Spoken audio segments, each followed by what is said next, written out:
किसी को भी खींच सकते हैं अपने ओर, किसी को भी चुंबक की तरह चिपका सकते हैं। थोड़ा अगर चुंबक में थोड़ा सा गंदगी हो तब भी चिपक जाता है। तो ऐसे ही भगवान के भक्त पर कुछ कमी भी रहती है तो भगवान उसको अपनी ओर खींच लेते हैं। तो ऐसे जैसे लोहे में अगर जंग लगी हो उस पर चुंबक चिपकाया जाता है तो जंग भी चुंबक पकड़ लेता है। इसी प्रकार जो है हमारे अंदर जो कीचड़ अंधकार रूपी हमारा जो मन है, ये भी इसमें कुछ कमी रहती है तो सारे अंधकार को हटाकर भगवान उसको चुंबक की तरह अपनी ओर ले लेते।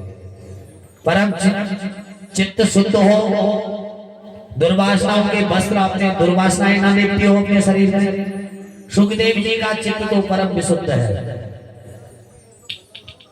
सारी ग्रंथियां उनकी खुल चुकी हैं, तो कोई भी ग्रंथि नहीं है। तो हरि के गुणानुवाद गाते ऐसे विशुद्ध सुखदेव जी महाराज को पावन चित्त खिंच गया। बैठकर अपने चले भाई हम भी चले, और साथ में लेकर अपने पुत्र के साथ में इस भावुक संगीता प्रदान करी। मधुर मधुर भागवत के श्लोक सुनाए। सुखदेव जी तो विद्वान हो गए और दीवाने बन गए। अब केवल परमहंस थे, आज से श्री परमहंस लग गया उनका। अब तक निर्गुण सत्ता में चित्त परिनिष्ठित था, अब आज सगुण साकार श्री राधा कृष्ण बन गए, उनके परम उपासक बन गए।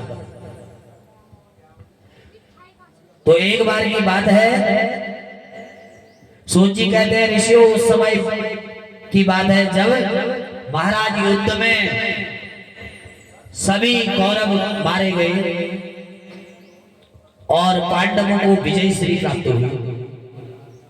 अंत युद्ध विशाल में भीमसेन की गदा से दुर्योधन की उरुदंड का भेदन करा, जंगा तोड़ दी और मूर्छावस्था में दुर्योधन रणभूमि को छोड़कर अपने शिविर में पहुंचे। और उस समय एकांत में दुर्योधन के पास अश्वत्थामा आए। महाभारत में अनेक शव बिखरे पड़े थे। कुरुक्षेत्र की भूमि में तमाम हिंसक जीव खाने के लिए झपट रहे थे उनको शवों को। कहीं गिद्ध दुर्योधन के मृत भेद का मर गया करके समझकर गिद्ध जो है उसको कटकटा रहे थे, और दुर्योधन बहुत संतप्त दुख से। ये दुर्दशा जब अश्वत्थामा ने देखी तो अश्वत्थामा विकल हो गया। बोला दुर्योधन ये दुर्दशा तुम्हारी किसने की? मैं छोड़ूंगा नहीं उसे, मेरी मित्र की ऐसी दुर्दशा किसने की?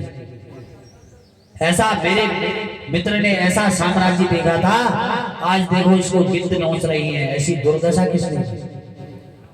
दुर्योधन ने कहा मित्र भाई आज एक भी नहीं है, देखो आज तक मेरी प्रजा में मेरे पीछे इतने लगे रहते थे, अब जब मैं आज पिट रहा हूं तो मेरे पीछे कोई थे।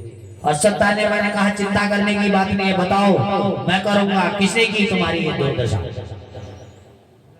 तो बोले भाई वो 5 पांडव है उनमें भीमसेन है उसने कर रखी है। तो बोले ऐसा कुछ नहीं है दुर्योधन, तू कोई परेशानी में नहीं है। अगर तुम्हारे जिंदा रहते रहते मैं 5 पांडवों को तेरे सामने मरा हुआ देखा, इनके सर काटकर तेरी चरणों में रखूंगा, मुझे सौगंध है तेरे। दुर्योधन ने कहा ठीक है भाई बदलाता रहूंगा, क्योंकि पांडव इसलिए अश्वत्थामा पर वार नहीं करते थे क्योंकि वो ब्राह्मण था। क्षत्रिय लोग ब्राह्मणों पर हाथ नहीं लगाते और ना ही स्त्रियों पर लगाते हैं। तो अश्वत्थामा चले। अब जब देखा पांडवों के शिविर में पहुंचे तो 5 बिस्तरे जब सोए हुए देखे तो उनका गला काट दिया। अब पांडव तो थे नहीं, वो पांडव पुत्र सोए थे 5 और सबके सर काटकर जब दुर्योधन के पास ले गया, बोला लो इन पांडवों ने तुम्हारी ये दुर्दशा की थी, मैं 5 के 5 सर काट कर लिया है। अब जब दुर्योधन ने देखा तो रोने लगा। अश्वत्थामा बोला क्यों रोते हो? अरे बोला भाई तुमने तो ये कर दिया, अब खानदान में पानी देने वाला भी कोई नहीं चाहिए। बोले क्या? बोले ये तो पांडव थोड़ी हैं, ये तो पांडवों के 5 पुत्र हैं, तो उनके सर काटना। स्त्री पर, सोए हुए बालक पर, सोए हुए व्यक्ति पर पीठ पीछे से वार करना ये कायरों के काम है। ये कायर लोग करते हैं ऐसा, छुप के मारना। वहां माता रो रही है, द्रौपदी जी वो हृदय फाड़ फाड़ कर 5 पुत्रों के शोक में जो ही आए पांडव घर में देखा कि क्या हुआ।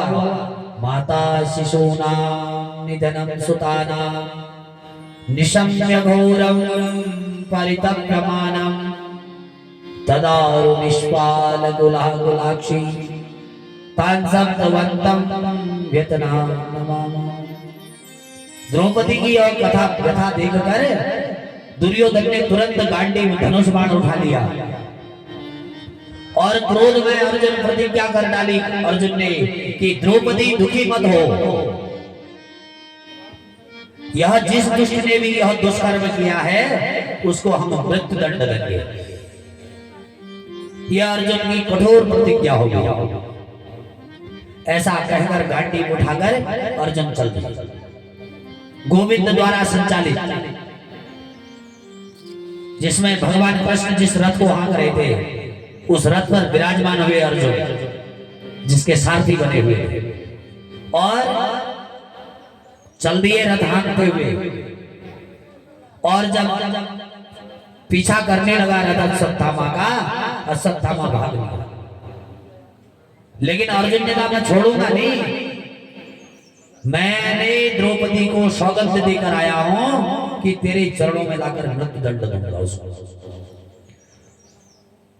अब जब अश्वत्थामा भागने लगा तो पकड़ में आया, तो जो ही अश्वत्थामा को लगा मैं पकड़ा जाना हूं, उसने ब्रह्मास्त्र चला दिया। अर्जुन घबरा गया, क्योंकि ब्रह्मास्त्र को तो सब प्रणाम करता है, तो घबरा गए। भगवान बोले अर्जुन तुम क्यों घबरा रहे हो? तुम्हें तो मैंने ब्रह्मास्त्र चलाना आता है ना, और लौटाना भी आता है, चलाओ। अर्जुन ने ब्रह्मास्त्र छोड़ दिया। जब दोनों ब्रह्मास्त्र आपस में टकराए, भगवान बोले अर्जुन तुरंत शांत करो अपना ब्रह्मास्त्र। अर्जुन को शांत कर दिया और दौड़ के अश्वत्थामा को बंदी बना दिया, बंधक बना दिया। रस्सियों से पूरी तरीके से बांधा और रथ में लाके पटक दिया। और भगवान कहते हैं इसे बांध क्यों रहे हो, मृत्यु दंड दो। यह आतताई है, इसने सोते हुए बालकों को मार रखा है। कोई मारता है ऐसे सोते सोते अबोध बच्चों को? मम्मत परमत्तम उन्मत्तम सुप्तम बालम इयं जड़म स्त्रियं प्रपन्न विद्यत्यम वेदनम निशुहंतिषि। धर्मवेत्ता पुरुषों को, जो धर्म की जय जयकार करने को कहते हैं, ऐसे व्यक्ति को, मत वाले को, पागलों को भी नहीं मारना चाहिए। अगर हम पागल को मार रहे हैं, हम कम पागल हैं? वो तो पागल है ही है, और हम ज्यादा पागल हो जाए, हम भी तो मार रहे हैं उसको। तो बोले द्रौपदी देवियों को मत कह के आया हूं, यह बहुत दुष्ट है, अर्जुन इसको मार दो। अर्जुन बोले नहीं प्रभु, मैंने द्रौपदी से वचन देकर आया हूं कि तेरे सामने मृत्यु दंड दूंगा। तो द्रौपदी की दृष्टि जो हुई, जब ले गए बंदी बना के, द्रौपदी की दृष्टि पड़ गई अश्वत्थामा पर पड़ी और तुरंत खड़ी हो गई द्रौपदी और दौड़कर अश्वत्थामा की रस्सियां खोलने लगी। मुच्यताम मुच्यताम देशो ब्रह्मणो नितराम गुरु। अरे भाई क्या कर रहे हो अर्जुन तुम? ब्राह्मण देवता है तो ये देवता ही नहीं, खाली ब्राह्मण देवता ही नहीं, ये तो आपके गुरुदेव भी है। भूल गए इनके एहसान, भूल गए गुरुदेव के एहसानों को। आपके गुरुदेव ने सबसे पहले सबसे प्रिय शिष्य आपको माना था। रहस्य सारे आपको बतलाए थे पहले। धनुर्वेदों में जितना भी रहस्य था ये सब अश्वत्थामा ने आपको प्रदान किया। और तुरंत सन्मुख खड़े हो गए और अपने को बंदी बना रखा के रखा है। इसको खोलो खोलो। पशुओं की तरह अश्वत्थामा रस्सी में बंधा घेरा सिर झुकाए खड़ा है। कर्म इतना जुगुप्सित निंदनीय कर्म किया है कि पापी। अरे छोड़ दो अर्जुन इसको, ब्राह्मण है। द्रौपदी ने कहा महाराज इस पर तो मुझे बिल्कुल भी दया नहीं है। इसने जो कर्म किया है उस पर तो दया नहीं आ रही है मुझे। लेकिन मैं ये चाहती हूं जैसे पुत्र शोक पर मैं डूबी हूं ऐसे किसी दूसरे की मां पुत्र शोक पर ना डूबे, इसलिए कह रही हूं कि छोड़ दो इसको।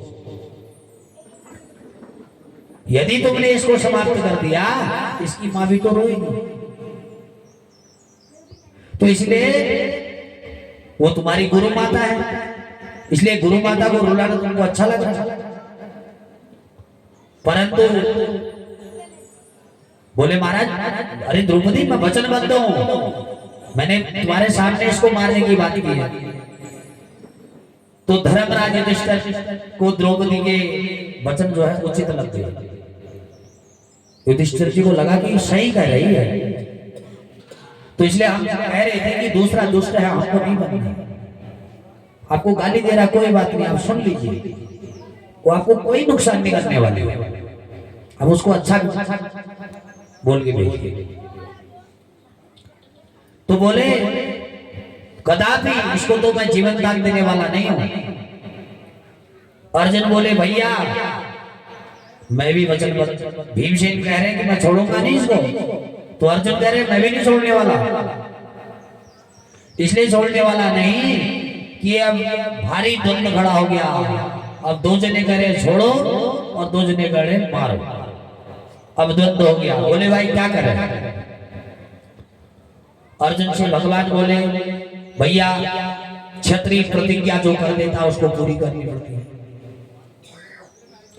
और क्षत्रिय को ब्राह्मण को मारना भी नहीं। सही है, ये भी वचन द्रौपदी भी सही करी।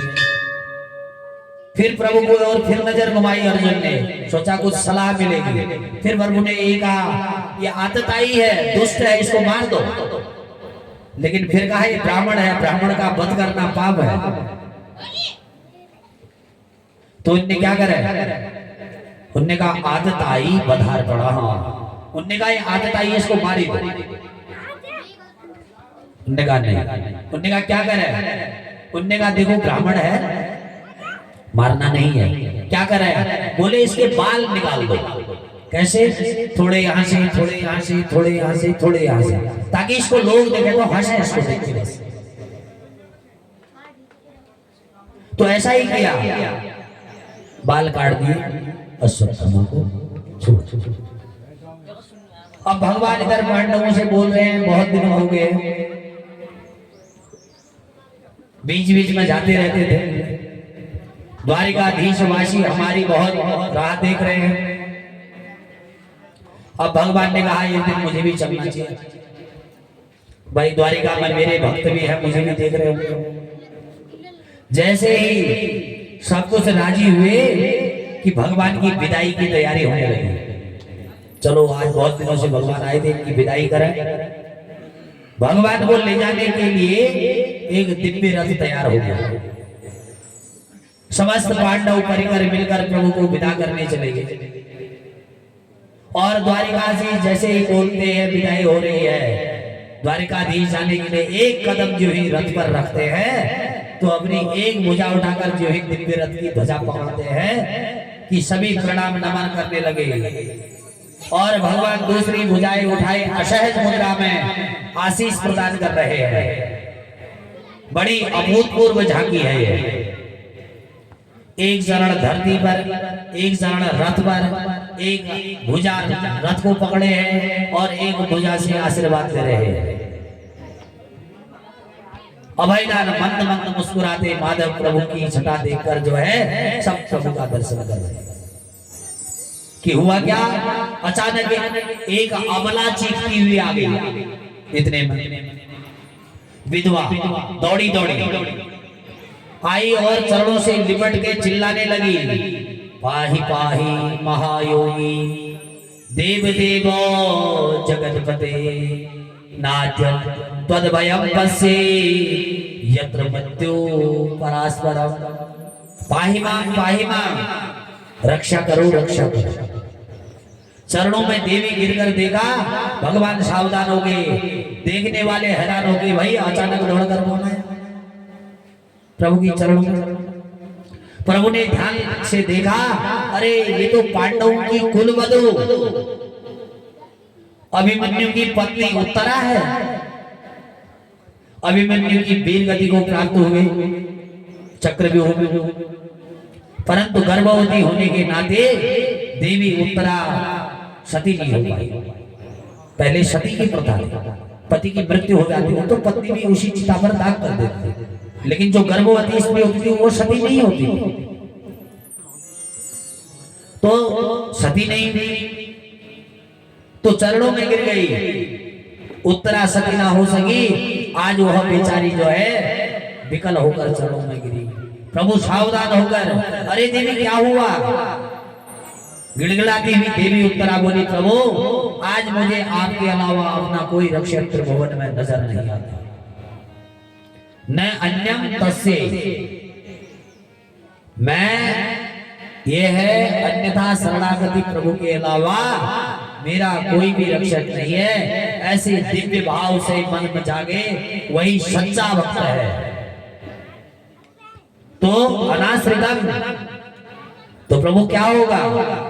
अनाश्रित होकर देवी उत्तरा चरणों में गिर गई और क्षण भर में विलंब क्या होता, अनर्थ हो सकता था। भगवती द्रौपदी जी ने प्रभु को पुकारा था, पर कौरवों की सभा में जब पुकारा, जब चारों तरफ निराशा हाथ लगी थी, तभी अपने पतियों को देखती है, कभी द्रोणाचार्य गुरुदेव को देखती है और कभी पितामह भीष्म को देखती है जो वंश में सबसे बड़े हैं। उन पर आसान मृत्यु होती है, पर सबका सिर जब नीचे झुक जाता है द्रौपदी की साड़ी खींचने में, तो तब चारों तरफ निराशा हाथ लगती है। तब जाके प्रभु की आशा जोड़ी और द्रौपदी की रक्षा करने के लिए प्रभु ने उनकी रक्षा करी, पर उत्तरा देवी ये भूल नहीं हुई। पूरा परिवार खड़ा हो गया प्रभु को विदा करने के लिए, परंतु उत्तरा देवी ने किसी का भरोसा नहीं किया, किसी का विश्वास नहीं किया। बोली अगर किसी का आश्रय ही नहीं लिया, उन्होंने कहा तुम लोग मेरी मदद करने वाले हो ही नहीं।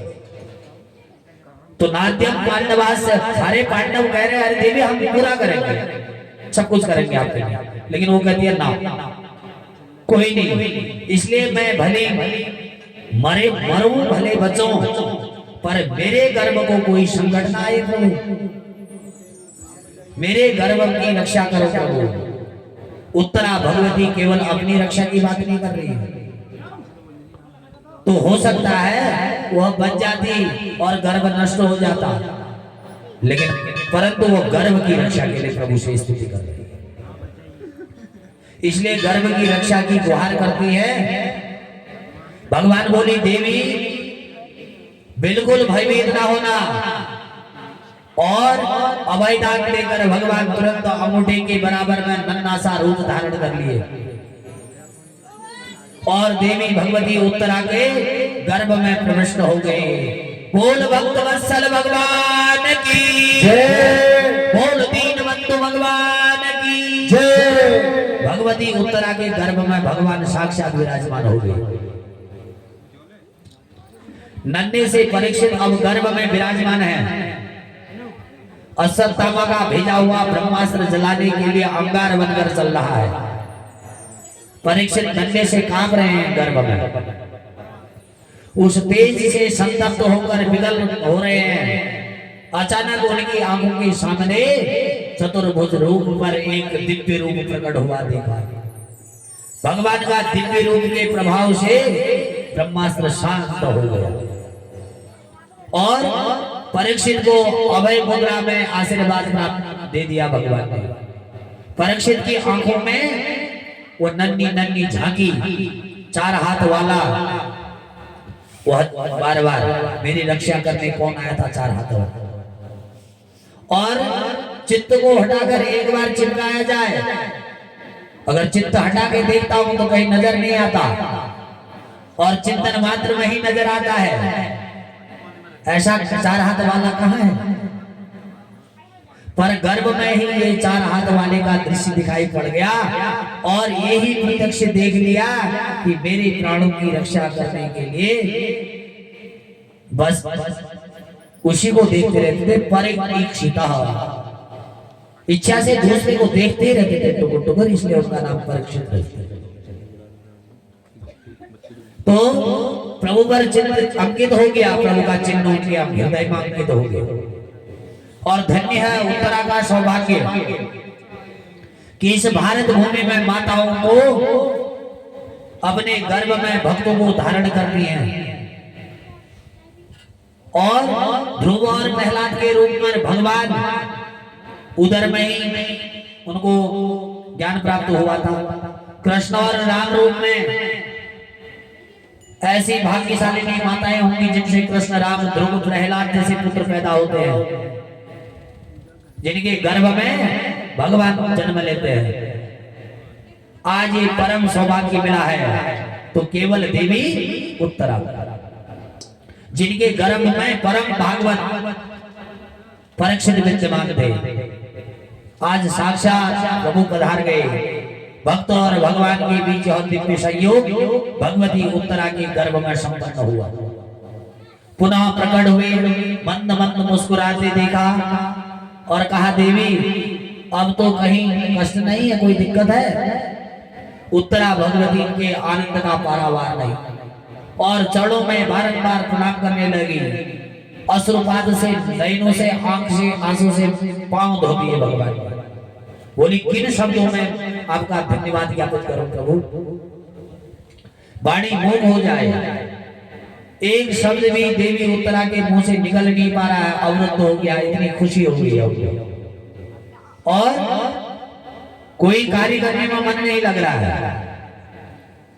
आकाश मंद में कोई भी आकाश मलासा बंद बरे, फिर भी क्या गोविंद के गुणानुवाद कोई गान नहीं कर सकता? और यदि कोई गान करने वाला है तो उसको पार कोई पार नहीं पा सकता। फिर भी ऋषि मुनि अनादिकाल तक उनके गुणानुवाद का गायन करते रहते हैं। अपनी अपनी सामर्थ्य के अनुसार करते रहना चाहिए। महिमा गाते ही कुंती मैया से भी नहीं रहा गया, प्रभु के चरणों में आकर प्रणाम करने लगी। भगवान ने हाथ पकड़ लिया, बुआ ये उल्टी गंगा कहाँ बहा रही हो? अरे हम सोएंगे तुम्हारे पाँव, क्योंकि भगवान जी की तो कुंती बुआ लगती थी और मैं आपका भतीजा हूं, प्रणाम मुझे करना चाहिए, ये उल्टा आप क्यों कर रही है? कुंती मैया हाथ जोड़कर कहती है, प्रभु ये बुआ बुआ कहकर तो तुमने हमको पागल बना दिया। अगर तुम बुआ ना कहे होते तो हमारा बहुत बड़ा उद्धार हो जाता।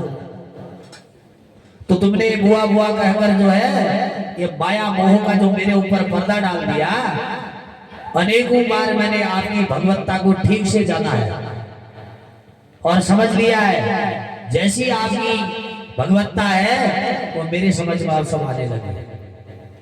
तब आप हमें प्यार से बुआ बुआ कहकर इतना प्यार से बोलते हैं कि आपकी सारी भगवत्ता भूलकर मैं आपको भतीजा मानूं। अरे मैया वसुदेव जी का ही है तो लगा है और आपकी भगवत्ता चली जाती है, भूल जाती है। इसलिए निवेदन है प्रभु थोड़ी देर सो जाइए, आराम करो। आज ये उद्गार हृदय में मन में आया और उनको कहने दीजिए मैं आज अपने भतीजे को प्रणाम नहीं बल्कि जगत के उस परम पिता को प्रणाम कर रही हूँ।